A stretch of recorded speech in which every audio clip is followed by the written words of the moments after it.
గోరువంక వాలగానే గోపురానికి స్వరాల గణగణ గంటలే మోగలేలా. గోపబాలుడొచ్చినాక గోకులానికి పెదాల కిలకిల పువ్వులే పుట్టలేదా. బాలకృష్ణుడొచ్చినప్పుడే వయ్యారి నందనాలు నాట్యమాడగా, వారసుని చూసినప్పుడే వరాల వాంఛలెన్ని పల్లవించగా, నందుడింట చిందులేసి అందమైన బాలుడే కనవాడై.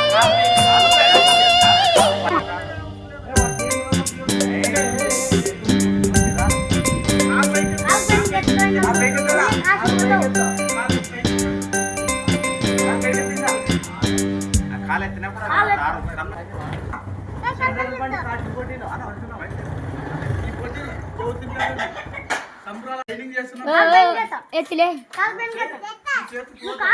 వస్తుంది